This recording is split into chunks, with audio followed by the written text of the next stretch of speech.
The Notre Dame offensive coordinator hire has led to a ton of questions.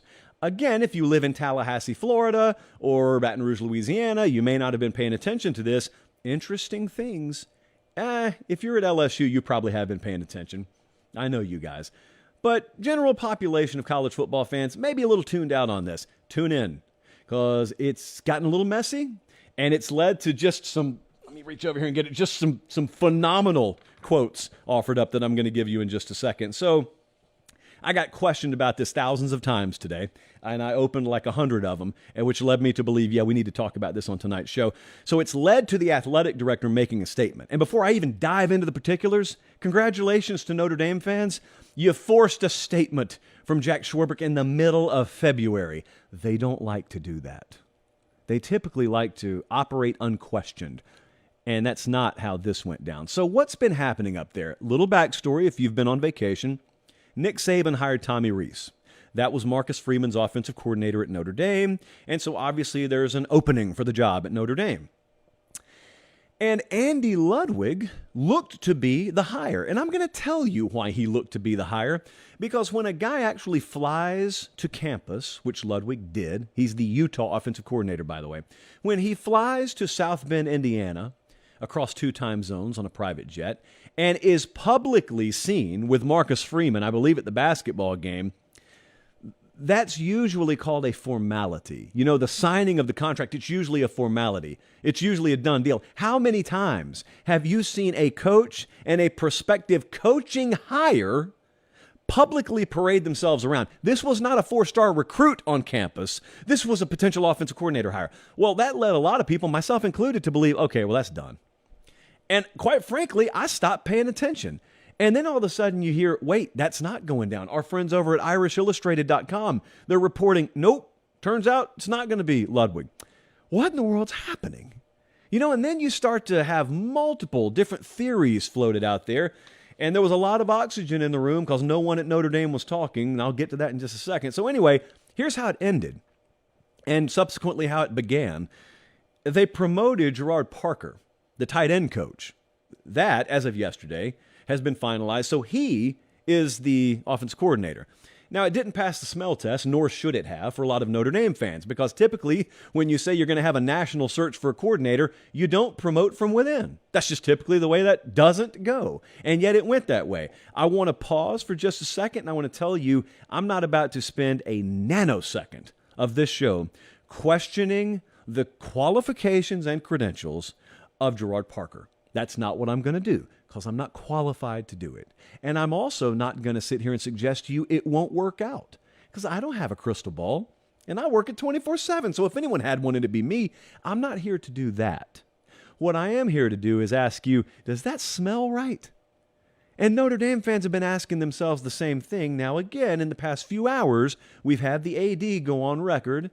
And so everything I'm about to say, remember that, because we rarely print stuff out. I had to print the quotes out, so I got the quotes. But what happened here? There's several possibilities, okay? The first one is maybe Andy Ludwig just toured Notre Dame and met with Marcus Freeman, and then he ultimately turned the job down, which, for the record, is what Notre Dame would lead you to believe.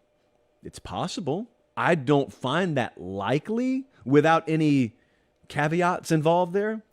But it's possible. I'll grant you that. Now, the going theory as of the past 24 to 48 hours had been Notre Dame wouldn't pay the buyout. And the buyout was over $2 million. Here's the thing about that buyout. It was well known before he flew to campus. And so you can understand and excuse Notre Dame fans for dismissing the notion that, oh no, the buyout had nothing to do with it. Well, either it didn't have anything to do with it, or you got him all the way to campus before you realized what his buyout was. Either way, it's bad. The third possibility is you're just too cheap to pay it, which is also bad, and therefore you never should have flown him to campus to begin with. There is this other working theory. I would say it's a minority theory, but it's still a theory, and that is, hey, maybe Marcus Freeman knew what the buyout was and knew Notre Dame wasn't going to fit the bill for it, but he really wanted Andy Ludwig, and he thought, hey, if I get him over here, just the public spectacle of me and him at a basketball game will be too much, and someone will pony up the dough, and then it turned out they didn't. So anyway, all that's been floating around. And it festered, and it festered, and it festered. And all of a sudden, Jack Swarbrick, today, in the last few hours, felt the need to come out and make a statement. And he capped this statement by suggesting that anyone who is passionate about such things should donate to the collective up there, donate to the general fund there at Notre Dame, which is brilliant. I mean, it's a double middle finger to your face, but if you can get past that, it's brilliant. So Jack Swarbrick's he's kind of he went a little heel at the end of this. I'm not going to read that part, so I wanted to tell you that's in here. This is the Notre Dame athletic director. General rule of thumb, again, as Meemaw said, if your athletic director's ever having to resort to quoting James Earl Jones in Field of Dreams, you got a problem. And that's exactly what Jack Swarbrick did. Quote to Notre Dame fans, "We admire your passion, misdirected though it may be, it is still a passion." To quote James Earl Jones in Field of Dreams. You remember that. "I wish I had your passion, Ray. Misguided though it may be, it is still a passion. I used to feel that way about things, but..." That's the direction the Notre Dame athletic director chose to go to start his statement. It continues, page 2 here. "I am comfortable sharing that while, prior to this week, our discussions with candidates never reached the point where we extended a formal offer, we communicated clearly with each and every instance that any offer we made would include funding of the buyout." So, translation, not that you need one. Sometimes I have to translate for myself. We told any guy we interviewed, buyout's not going to be a problem. The statement continues. To the extent the buyout was an obstacle in this case, that was true of a brief period of time, only because of conflicting information that had been provided to us regarding the amount of mechanics of the buyout. However, it was an obstacle we knew could be quickly resolved. So Jack Swarbrick essentially has just told you, after quoting Field of Dreams, he told you the buyout was never going to be an issue. The only way it was an obstacle was that there were some things we misunderstood about the buyout, but don't worry, we parsed right through that because that's how we roll, and we're rich. We're rich. We would have paid anything that it took. It sounds like he's telling me Andy Ludwig just turned him down, just didn't want the job. Do you believe it? He's never lied to me. Jack Swarbrick's never lied to me. Then again, we've never had a face-to-face conversation. Do we believe it? Do we buy it? I have taken a very quick straw poll of my Notre Dame brethren, and the iJosh leans heavily no, they don't buy it. Or at least they don't buy that that's all there is to it. You know what I would pay, not $2.3 million for, but you know what I would pay a lot of money for? I would pay a lot of money if Marcus Freeman would walk in here right now, and then Director Colin would walk in with the truth serum, and Marcus would go, "Yep, inject me." Boom. And he just has to be honest. Because I would look at Marcus Freeman and I would say, "Tell me how this went down."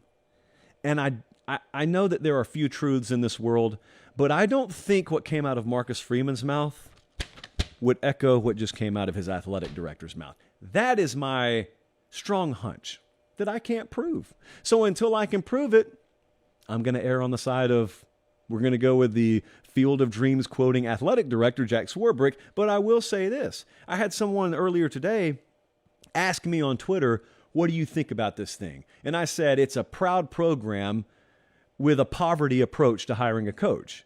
Now, some people took that to mean, oh, he just thinks Notre Dame's cheap. Well, if you wouldn't pay the buyout, yeah, it means you're cheap. I don't care how much it was. It wasn't $10 million, so I don't care how much it was. And you especially don't fly a guy in if you're not willing to pay the buyout. Now, AD says, nope, that's not the case. We would have paid the buyout. Poverty doesn't just mean you are shortchanging yourself or your head coach. It doesn't just mean you won't come off your hip pocket or you don't have the money. Poverty sometimes is just a colossal fumbling of a situation, stupidity, ignorance, in other words. And that somehow, some way, I think happened here. Problem is, the same folks who say, well, you shouldn't go out talking about things or reporting things until you have all the facts, are the last ones to give you the real facts. They'll give you some of them. They'll give you the facts necessary to make themselves look okay, but they're probably not going to give you every detail. Now, in fairness, they don't owe it to you, although I would argue in a broad sense in college football, it's kind of dumb how many details are withheld from the public. It's not Congress. It's college football. It's entertainment. And so your job as an athletic director, for example, kind of exists, and this is extending beyond Swarbrick. It kind of exists because entertainment exists. Sure, you'd still have a job. You wouldn't make the money you do. And so because of that, sometimes I find it kind of odd this feeling the need to withhold information from the public. Like, really, honestly, at the end of the day, how much damage is it going to do that Gary, Indiana residents know the inner workings of how the hiring process went down? Like, really, what would that hurt? So, again, I just use Schwarbrick as an example there because I get aggravated at that with a lot of programs. And there's this veil of secrecy which leaves you, because you care about the sport and you're not going to tune out just because they say it's none of your business, it leaves you to speculate. And then they get mad when you speculate. You can tell from firsthand experience, I'm speaking about this, because I have had cordial, knockdown, drag-out arguments with certain SIDs about this. You'll say something. They won't feed you anything, but you say something about their program on the show because there's an absence of information, and your phone's going off. I've had it multiple times happen in the past month. Phone's going off before I'm off the air. And the SID wants to, how could you be saying that? How could I? Well, did you correct me beforehand? Did you offer me anything up beforehand? And they'll give you details you couldn't possibly have known. That's why I'm always very careful not to make definitive statements. A lot of you think I'm fence riding. No, it's because there's an absence of complete information. That's like right now, someone could come to me and say, well, what if Gerard Parker works out? Great. What if he does? It doesn't really mean anything. Doesn't change anything. Is it a sustainable model that you continue to not be able to land option A? And you can ascribe the reasons why you don't think option A was landed, but that's just life, I guess, in our world. And Marcus Freeman's world right now. Thanks for watching, guys. Don't leave yet. Don't leave yet. Make sure you like the video and please subscribe to the channel. Not just for me, that's how we keep this entire thing free.